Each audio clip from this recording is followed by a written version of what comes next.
What is happening? Welcome to my channel. My name is Matt Bradford. Today we are doing beginning blues 4. I'm going to give you some more rhythm stuff and I'm going to give you some more lead stuff. And we're just going to kind of build on the foundation we've been building through all of the beginning lessons. So if you don't understand what's happening, I'm going to include the playlist, the beginning lessons right here. We start with beginning 1. It's going to lay out the letters, right? We slowly work towards numbers, which makes a lot more sense on lap steel. I explain why. And then we get into blues. And it's a really, I hope, step-by-step thing. If it's been helping you, please drop a comment. I'm going to be doing that now. I'm a YouTuber. That's what's happened. This is what I've been driven to. So before we start, I am playing a lap steel that is for sale. I build lap steels as well as play them. This one is for sale. My Reverb store is below. A lot of times shipping is like, I've just included shipping in the cost at this point. You know, we'll just figure it out, international, whatever. But if you want a better price, then just email me at mattbradfordmusic@gmail.com. And then we don't have the reverb fees and all the crap, and I can just figure it out. Okay. So I'm using a homemade lap steel, or homemade, it's a lap steel I built. And I'm going through a Satellite Amps Elmer. This is a little trick with, so when my volume's all the way up, pretty dirty, right? But if I just roll the volume back, it starts to clean up.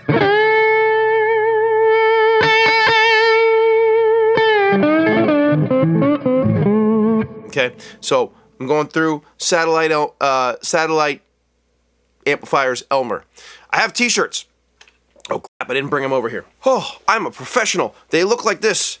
I have a square version. I have some round versions. We have some hoodies. The link is below. It helps support me doing more of this. Oh my God, so much sales. I know this sucks, by the way. I'm sorry. It makes me uncomfortable, but this is what I'm trying to do to, make a living at this point. Patreon. I have a Patreon. That's where all the lesson materials for today are going to be. The backing track for today, the diagrams for today, all of that goes on Patreon. We got a great little community over there. I'm going to start trying to drop some videos more often. So that's what Reverb and merch and Patreon. And finally, if you're getting a lot out of this, you don't want to subscribe, you don't want all that stuff, you just want to leave me a tip, bam, QR codes. Just leave me a tip. I appreciate it. But I appreciate everybody everybody's kind words and everyone who's helping support. It's really a huge deal to me. So look, let me say one more thing here. This is just a quick, okay. Muddy Waters already. We're starting, not the artist, by the way, although he's great and we should do a Muddy Waters song. I'm going to tell you the way things work for me.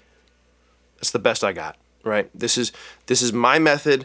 This is the things that have gotten me to playing at a certain point. When I get around, forums, and I've been a little more active on social media trying to drive some interest this way, and I'm going to tell you that a lot of people are like, this is the best.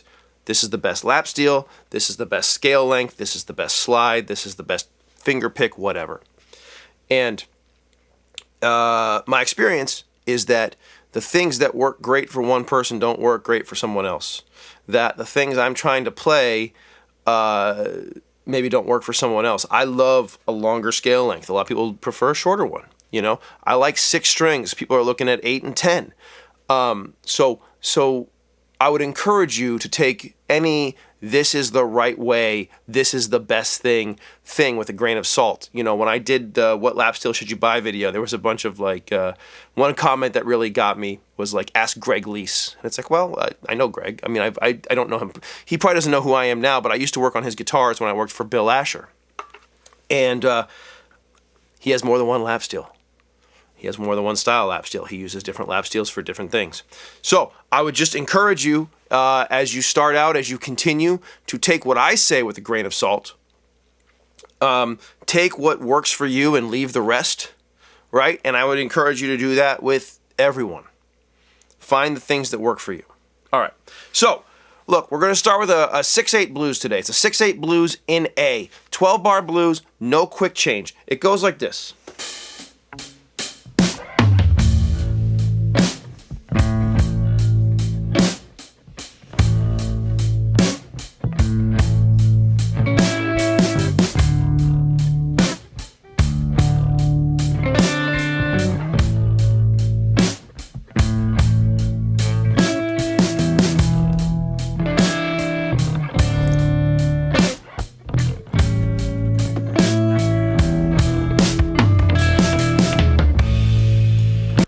Now, did you skip that part? I would encourage you, if you skipped it, to go back and listen.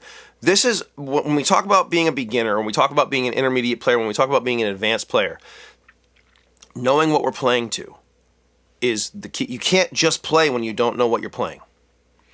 And so when we talk about rhythm stuff, we start talking about what chords to play. That's great. When we start talking about what scales to play, they don't exist in a vacuum. They exist with the chords. And so a lot of times, you know, when I see people, hey, check out this blues lick, but there's no context. For me, that doesn't help me. I would rather find a melody, especially as a beginner, especially as, you know, playing fast is the last thing that you can do. It just takes time sitting there and playing fast. But playing the changes, we can work on that. So we're going to do a rhythm thing first, right now, and then we're going to do a lead thing. But making sure that we listen to the track first and know what's happening before we start trying to play. It's huge. So this track is in the key of A.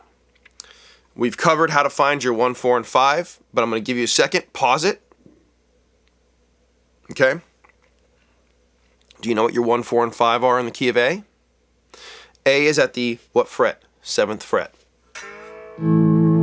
Okay? So, 5 frets up from A is our 4 chord. That's D.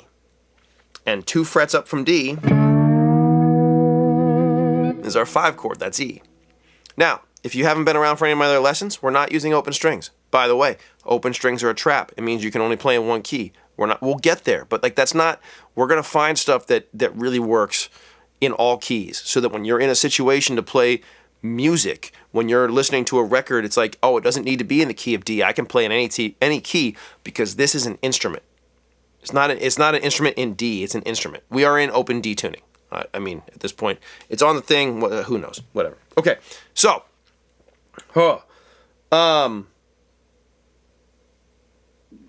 check it out. This is a brand new shape. What we're gonna do is for each chord, play the root note, and then my second and third string,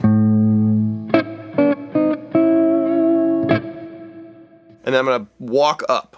So, second and third string, 2 frets down, 1 fret up, and then 1 more fret up.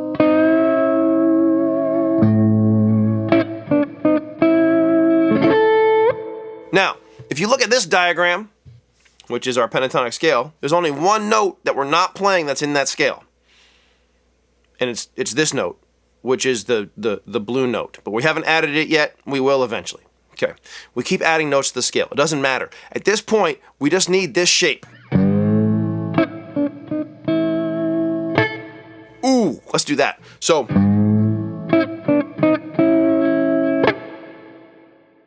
right, we're going to end with a little punch on 2 and 1. Now again, the key here is muting. The key is not the note I'm playing. The key is, okay, I'm playing my low string, 2 and 3, and then I'm pulling the bar off real fast. Make sure it pops. Right? Playing those, I'm picking each one, gentle, top 2 strings, and then pulling off. Now I use 3 finger picks, and I got a question about this, and I can get into it at some point, but you can do it with 2.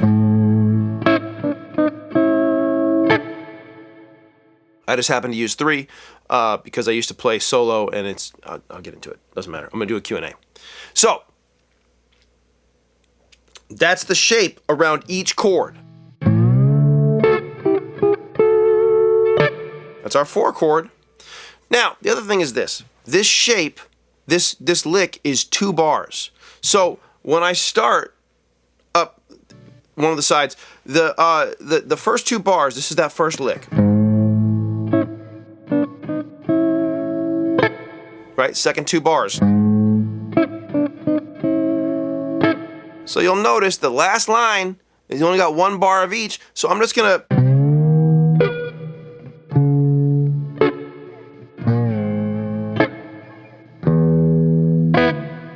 Okay, I grabbed the last E down here as opposed to up here. The last 5 chord, which is E. So I'm gonna just that last line. I'm just gonna just mimic what the other guitars are doing. We're just creating space, okay? And space is the key. We don't need to take up all. I've been on this high horse a lot.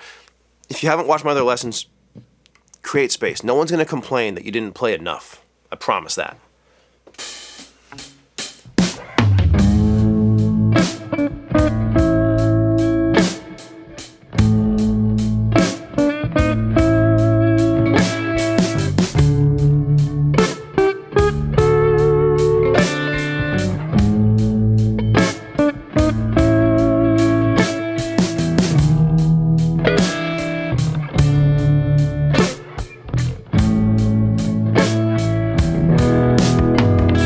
Do it again.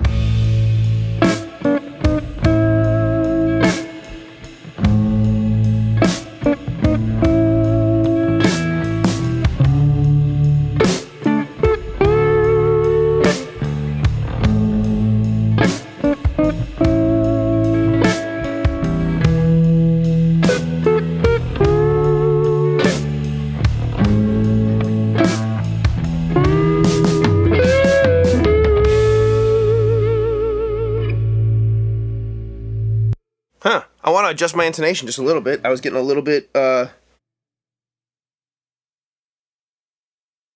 funky there. Huh. Okay. One of my mics isn't picking up, which is a bummer.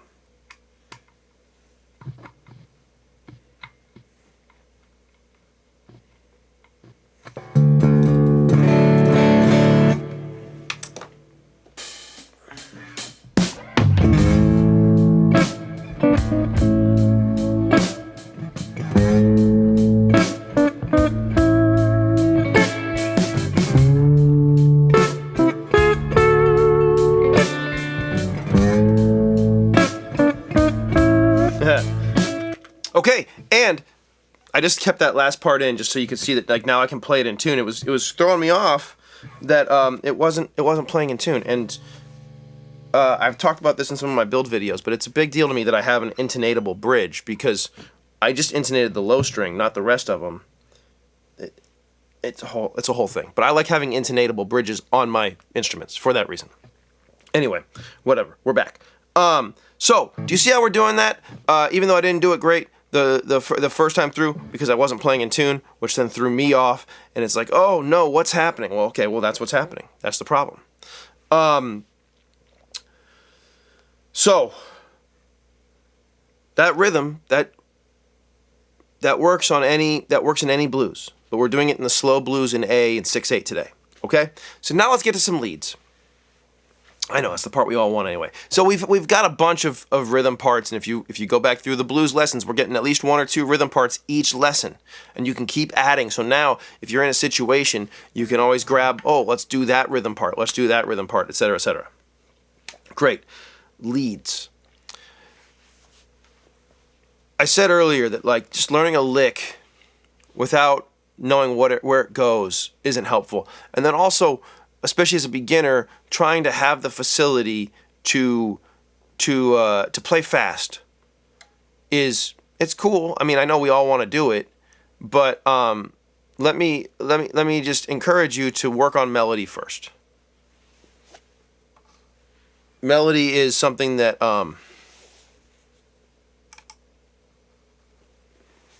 melody is going to keep you come back to life. Okay, good. Melody is going to get you way further than speed. Okay, and you look at someone like Gary Moore, you look at someone, oh, there's a great dude on Instagram named Neville James Martin. I'll put his thing up here. But man, he plays like 4 notes and then just gives you a sultry look in the camera. And I can't do either of those things, apparently. I play too many notes, and this is my face. So, that it's like, and he plays great. So looking for guys that, as someone who is starting off, if you're watching this lesson, looking for the melodies, looking for the things that work. So here's our pentatonic scale. I'm going to add some numbers. we want to know what chords we're playing over. So the whole time we're playing lead, we're still playing the chords, right? And I've talked about this through all the lessons. You'll notice now when we look at this pentatonic scale, I've added some notes. The notes in blue are part of my 4 chord. The notes in green are part of my 5 chord. And the note in yellow, gold, whatever, is part of my 1 chord. Okay, so now we have this pentatonic scale. And you've all heard where I'm going down,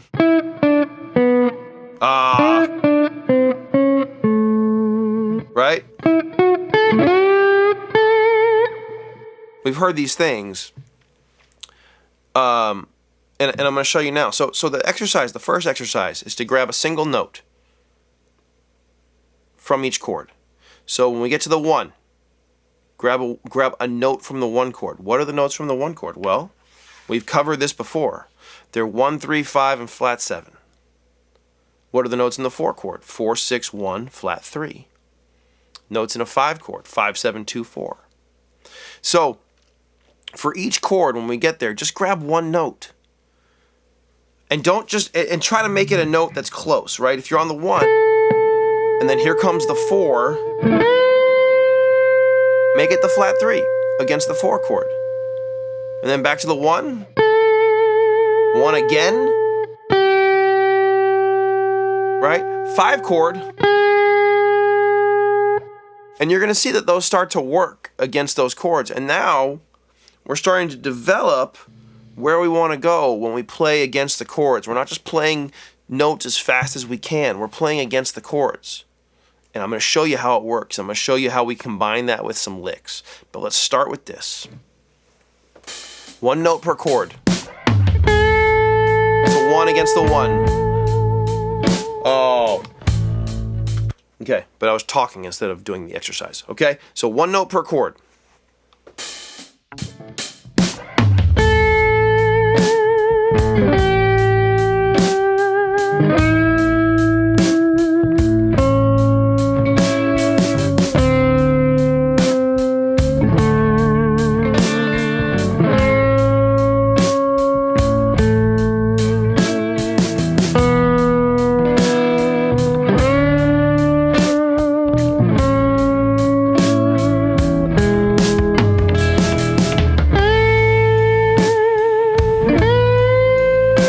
Doesn't work. That 3 works, but it's not in the scale. Sorry.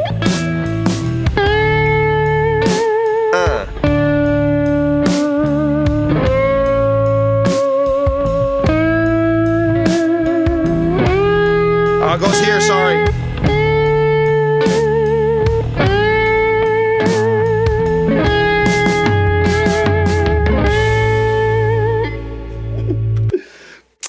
The difficulty that I have, and so obviously this is something I can work on, is that like I'm not used to staying just in this one little area. So that's where I'm struggling. But I can tell you that like that's an exercise that I could do more too. It's going to help. But you see how we're adding just 1 note per chord. Now I know where I am, hopefully, right? I know here comes the next set of notes. So, you know, you could print out this diagram, and you could print out the this. I'll put this on a sheet of paper. What notes are in what numbers, and then you can follow along and go, okay, here's my 1, here's my 1, here's my 1, here's my 1, here's my 4, because we're just adding 1 note per chord. Let's do it again. You'll notice that like, oh, 3 sounds really great against the 1 chord. The flat 3, I don't sit on it against the 1. I don't sit there. I can use it, but feels really harsh to me to sit there. But against the 4 chord, it's in the chord, so it actually feels okay. So this is my point. We're going to do that again. Let's do that again. 1 note per chord.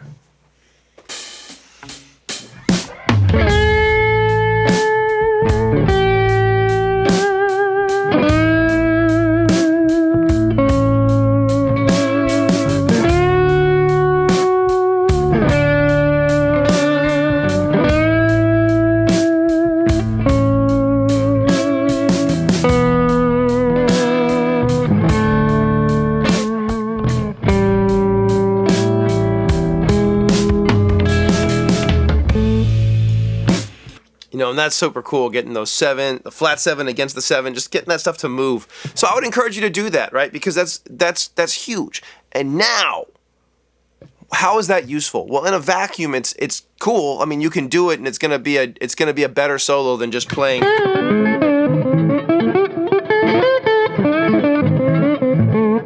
That's boring fast. But check it out. Let's take a lick.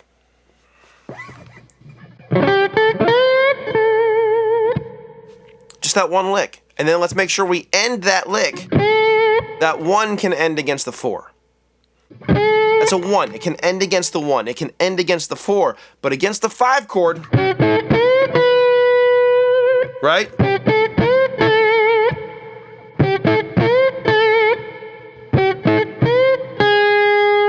See how I'm ending it in other places? Let's do that.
I had to kind of finagle it a little bit because that lick is still, at this tempo, the way everything is working, it's going over 2 bars.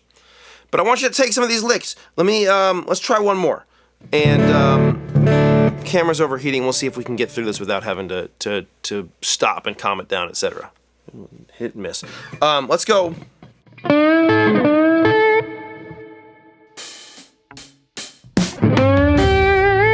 Oh. Yeah.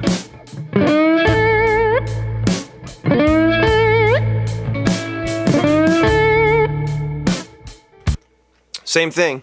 No, let's end. Okay.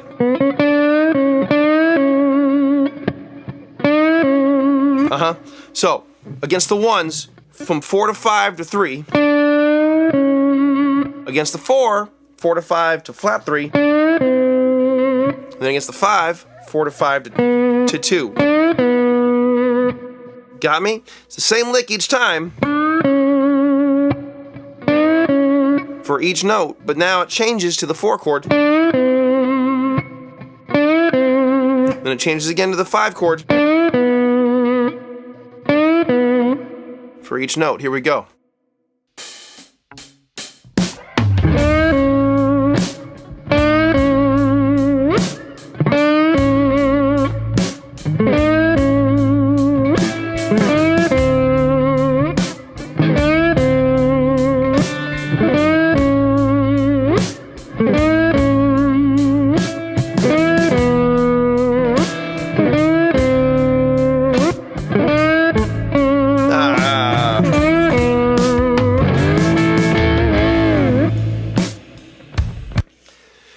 That's cool. So look, this is what we're doing. We're taking each chord, we're taking each lick, and we're ending it against a chord tone.